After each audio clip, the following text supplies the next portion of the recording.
Fala galera, beleza? Sejam bem-vindos aí a mais um vídeo no nosso canal. O vídeo de hoje a gente vai falar sobre o MXRF11. Vamos lá pro relatório dele, ver como é que tá esse fundo, pessoal, que ele anda meio paradão, né? Ele tá aí num momento de recebimento dos valores das permutas que ele investiu lá atrás. E eu vejo ele muito parado, assim, eu não vejo ele fazendo algum tipo de reciclagem de carteira nem nada. Ele tá bem devagarinho, né? Mas a gente vai conversando sobre ele. Eu acho legal, né? Por mais de trazer esse vídeo para vocês, por mais que eu não sou muito fã desse fundo, já comentei isso outras vezes, mas eu trago, né? Até porque são 640 mil cotistas, não tem como eu não falar do fundo. E mesmo eu não sendo fã dele, eu também não vou ficar aqui criticando à toa, né? Eu consigo fazer de forma minimamente imparcial. Um ponto aqui sobre o início do relatório, ele começa a falar de tudo que a gente vê os fundos falando, né? De questão de inflação, que está um pouco mais calma, PIB avançando, inflação lá fora, tanto nos Estados Unidos quanto na Europa, cada vez pior, enfim. Né, esse é um cenário, a cartinha do gestor em relação a macro é o mesmo praticamente todos os fundos. A base de cotistas do fundo continua crescendo, aumentou 8% em relação ao mês anterior. Cara, não para, é bravo o crescimento desse fundo. No book de CRI não teve movimentações relevantes, mas esse é um pipeline de operações em estruturação. Vamos acompanhar aí para ver se ele vai conseguir, quem sabe, né, fazer uma emissão, alguma coisa. Nesse momento que a gente está aí de juros um pouco elevados, não seria uma má ideia, né, fazer uma emissão por agora, consegue pegar operações com taxas bem interessantes, né. Enfim, o fundo hoje está com 80% do PL em CRIs, 20% em permuta, a gente vai falar delas já, acho que é o que gera mais dúvida para todo mundo no relatório, na estrutura da MXRF, que é a tal das permutas, como é que isso funciona. Vamos seguindo. Ele teve um rendimento, né, um resultado no mês de praticamente 10 centavos, entregou 11, usou um centavinho da reserva, a gente pode ver por aqui, resultado de 22 milhões, rendimento de 24.800, usou um pouquinho aí das reservas que ele tinha, mas a gente vai acompanhando isso aí. É inevitável, né, pessoal, que nesse momento de deflação que o rendimento sofra um pouquinho, né? Não tem nenhuma surpresa nesse fundo se ele chegar a pagar 10 centavos, 9 centavos, não seria nenhum absurdo. Então fiquem tranquilos quanto a isso. Um ponto, conforme eu comentei, é que ele passou ligeiramente para cima do VP dele, então quem sabe ele faz uma emissão. O momento é muito bom para isso. Vamos ver se ele vai conseguir fazer. Aqui um pouco da gente ver o resultado financeiro dele de forma gráfica. Um ponto que é chato, né, que ele só coloca receitas CRI, que é o grosso do que o fundo recebe. E aí ele não coloca para a gente o que é juros, o que é correção monetária. Isso aí dificulta um pouco, né, a análise perfeita, principalmente na questão da deflação. Se você tem a receita de juros e de coisa monetária, você consegue fazer aí um julgamento de para onde vai, né, para onde pode ir esse rendimento do fundo com essa questão da deflação. Mas enfim, vamos seguindo aí e analisando. O ponto que vem sendo assim, praticamente um divisor de águas no MXRF é isso aqui, ó. Receita permuta, que é essa linha azul que, olha só como é que ela vinha aqui embaixo, 1 centavo, menos de 1 centavo, papapá, 4 centavos, menos de 1 centavo, 3 centavos, menos de 1 centavo, quase 5. O que está acontecendo? O fluxo das permutas, entrando um pouco nesse assunto, eu quero explicar mais para frente, mas como é que funciona o fluxo dessas permutas? Ele investe o dinheiro, o projeto é desenvolvido e depois ele começa a receber. E aí ele está nessa fase, ele está na parte do recebimento do dinheiro dele. Então vamos ficar de olho aí. A gente está vendo, está refletindo aí nos rendimentos. Ele pagou no mês passado 13 centavos, né? Pagou em julho, né, na verdade, 13 centavos. Vamos seguindo. Um pouco do investimento por classe de ativo, né? O foco muito grande em CRI, tem um pouco de fundo imobiliário dentro, eu já comentei várias vezes minha opinião sobre isso. Eu não gosto, não só nele, mas em todos os fundos de papel, não gosto dessa pegada de ter fundo imobiliário dentro, acho que não faz sentido, mas paciência, né? Vamos ver aí se o mercado deixar ele fazer um ganho de capital, se ele faz, e utiliza esse dinheiro que está aqui em novos CRIs, até porque o mercado está muito bom para pegar operações high grade, que é o foco desse fundo, para boas operações com taxas interessantes. Então você une aí o útil ao agradável. Aqui um pouco da carteira dele. Ela fica dividida entre 60% e 40%, né? 60% em IPCA, 40% em CDI, e as taxas estão aqui. IPCA, né? IPCA ou INCC mais 7,29%, CDI mais 2,53%. Como eu já falei, né? É um fundo com uma pegada um pouco mais high grade, então não são taxas elevadas. Principalmente no CDI não é uma taxa muito elevada, né, pessoal? Aqui as posições que ele tem, e são dos mais variados tipos de fundo. Por exemplo, a maior posição é um fundo de varejo, né, o SPVJ, enfim. Tem de tudo aí dentro desse fundo. Várias posições de vários setores. Carteira de recebíveis, olha só, não teve nada no mês, né?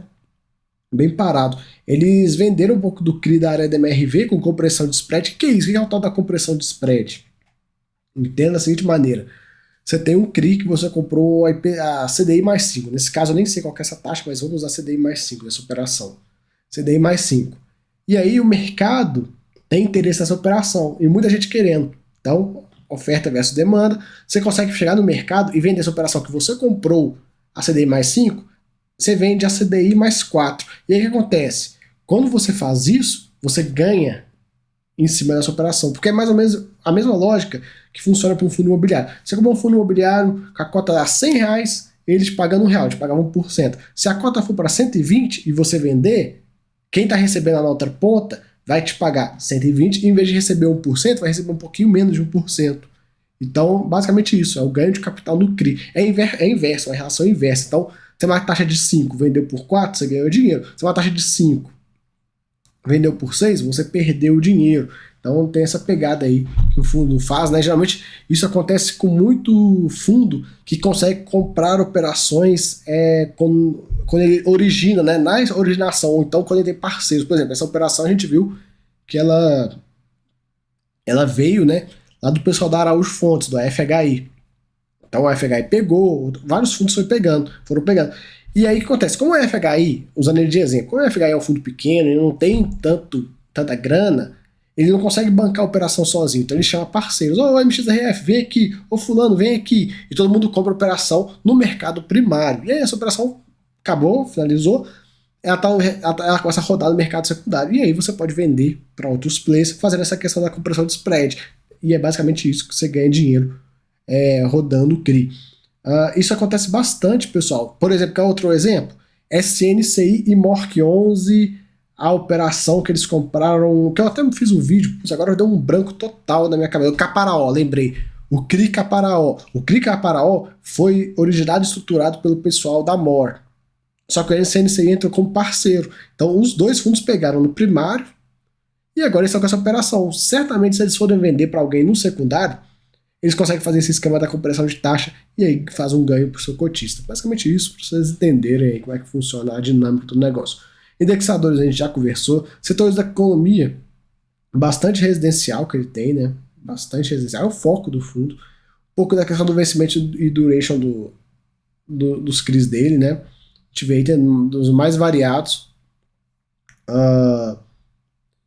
Nesse momento agora, né, pessoal, fundos que tem duration muito longa apanham, né? Você pega um fundo, tipo, por exemplo, botar o nome dele. Eu gosto de dar nome aos bois, né, pessoal? Eu não gosto de ficar aquela coisa, fundo assim, não. Eu dou o nome aos bois. BARI11 é um fundo com duration longa, operações estruturadas lá atrás. E aí acontece, o fundo não consegue pegar novas operações, não consegue botar nova operação com taxas melhores para dentro, e aí fica numa situação um pouco delicada. É melhor, pelo menos, eu prefiro uma duration um pouco mais curta. Eu não vejo aí. Essa lógica também se aplica ao tesouro, né? Por exemplo, vamos facilitar para vocês de novo. Se há, sei lá, 1 ano, 2 anos atrás você comprasse o Tesouro IPCA 2000, acho que é 2045, 2055, eu não mexo com o Tesouro, cara, mas é mais ou menos isso, 2055. Bem longo, né? Um título bem longo. E, sei lá, uma taxa, vou usar um exemplo. IPCA mais 4, hoje essa taxa tá IPCA mais 6. Você tá tomando um fumo da marcação a mercado. Agora, se você compra um duration um pouco mais curta, você não toma tanto fumo assim. Claro, também, quando acontece o inverso, o seu ganho é maior, né? Enfim, não é nem o tema do vídeo, depois a gente conversa mais sobre isso. Aqui, uma página que eu tenho que tirar o chapéu do pessoal do MGZF, já comentei isso em outros vídeos, que são os CRIs que já deram problema do fundo, né, os defaults que o fundo já teve. Não são todos aqui, os que foram resolvidos eles já tiraram. Mas isso aqui, pessoal, essa página, ela tá descendo, esta página que vocês estão vendo é uma viagem para o passado. Nós estamos voltando lá em 2015 e 2016. Essa página está no relatório desse fundo desde 2015 e 2016, que foi quando começou. O primeiro foi esse aqui, ó. O primeiro default que o MXRF tomou foi esse aqui. E até hoje, o imóvel que está lá para ser executado, a garantia, não conseguiram vender. Então é muito fácil, né? O pessoal fala, né? Às vezes, ah não, fundo de crédito é maravilhoso, porque se der problema é só executar as garantias e segue o baile. Calma lá, não é bem assim. Tem as suas vantagens, as suas desvantagens contra o fundo de papel, mas falar que assim, ah não, se der problema é muito fácil. Você pega e vende rapidinho, executa a garantia. Tá, e essa garantia aqui do MXRF? Que tem quase 6 anos que está dentro do fundo, né? Enfim, eu fiz um vídeo, pessoal, até deixa eu puxar meu jabá. Tem um vídeo que eu fiz no canal mostrando o histórico do MXRF, cada um dos defaults dele acontecendo. Eu li, eu posso falar, né, que eu acho que eu conheço um pouco bem o MXRF, até porque para gravar aquele vídeo eu tive que ler todos os relatórios do fundo, desde 2016 até hoje, para poder pegar, né, de fato o que aconteceu. E era legal, porque eu fui mostrando no relatório como é que era, relatório antigão, tipo, um negócio mó pré-histórico, e hoje melhorou. Claro, ainda tem muito a melhorar esse relatório aqui. Relatórios da XP como um todo ainda estão presos, né, lá em 2016, 2017. Falta uma atualização aí do layout do negócio. Mas enfim. Então naquele vídeo eu passei, eu vou ver se eu deixo um card. Se não deixar o card, é só você procurar, joga na pesquisa do canal MXRF, que tem lá o vídeo. A foto de capa é o DeLorean de Volta para o Futuro. Enfim, aqui a carteira dele não tem muito o que comentar, galera. Como eu já comentei, são operações mais high grade, né? Aqui um pouco das permutas. O que é a tal das permutas? Vamos lá, vamos mostrar aqui para vocês. São esses prédios que o fundo entra aí como permutante, né? Ele bota grana, constrói o prédio, vende o prédio e pega a grana de volta.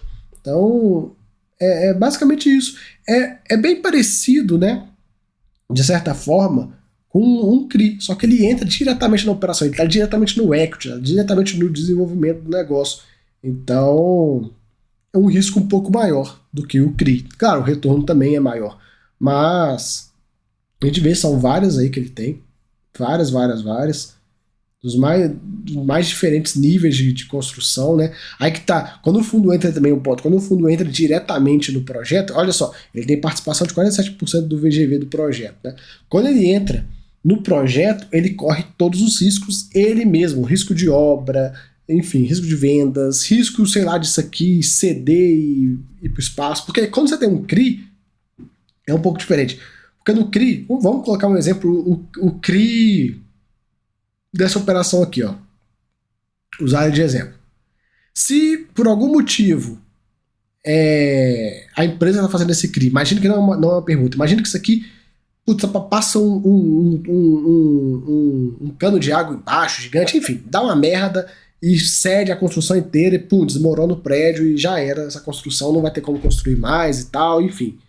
Se é um CRI e for de uma empresa que tem várias operações, tudo bem, vai continuar pagando o CRI e tal, se tiver que executar algum tipo de garantia, às vezes tem algumas garantias que não são propriamente o projeto, né? Tem a sessão fiduciária de recebíveis de outros projetos e tal, e aí acaba que você fica um pouco mais protegido. Agora, quando é uma permuta, quando você participa diretamente do negócio, você não tem esse mecanismo de garantia, seu dinheiro tá lá, é mais arriscado. Então se der uma merda, se o solo aqui ceder e a construção for pro buraco, acabou, não tem de onde o fundo cobrar nenhum tipo de, não, cara, vou cobrar aqui uma garantia. Não tem, porque ele faz parte do projeto, né?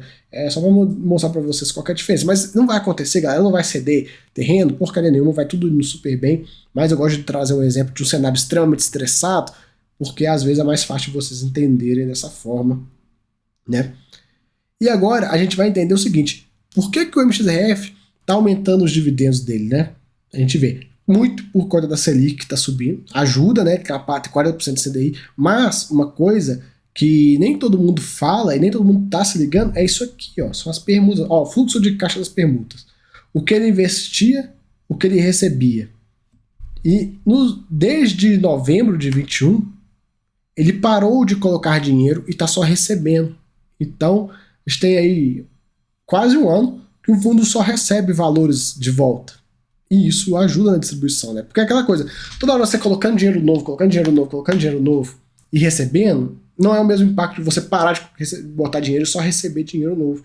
Então, esse é o ponto. Essas permutas, o fundo está num momento bem interessante de permutas, está recebendo dinheiro de volta, e isso a gente viu naquela gráfico que eu mostrei para vocês, está ajudando bastante nos rendimentos do fundo. Vamos observar, vamos ver aí o que o fundo vai fazer nos próximos meses, se ele vai conseguir fazer emissão, se não vai, um ponto sobre as permutas, se ele vai fazer novas permutas ou não, porque acontece, quando ele recebe esse dinheiro de volta, ele recebe dividendos, ele recebe o lucro, e ele recebe o principal. O lucro, ele distribui, o lucro ele tem que distribuir. Então, se ele botou 100 milhões dentro de uma permuta e está recebendo 120 de volta, 20 ele distribui, 100 milhões é dele, é patrimônio do fundo. Se ele te distribuir, é amortização, então ele não vai fazer isso. Então, esses 100 milhões, o que esses 100 milhões pode virar? Pode virar CRI, pode virar novas permutas, pode virar fundos imobiliários, enfim, pode virar N ativos. Então, vamos acompanhar, porque às vezes ele sai de um movimento de permutas para CRIs é um movimento interessante. Fora que o mercado está muito bom para ele pegar CRIs. Então, ele recebendo esse dinheiro das permutas, ele pega o dinheiro da permuta, bota em CRI, pega o dinheiro da permuta, bota em CRI. E com isso, ele consegue aí melhorar também os resultados do fundo. Enfim, galera, fica aí o vídeo da MXRF, conversando bastante, falando de muito mais coisa além do relatório, até porque vocês viram o relatório, não tem muito o que falar, então eu tenho que botar os negócios no meio para o vídeo não ficar 3 minutos de vídeo e o negócio não seja legal. Acho legal tentar agregar com mais informações aí para vocês, beleza? Então fica aí o vídeo, valeu, até a próxima, fui!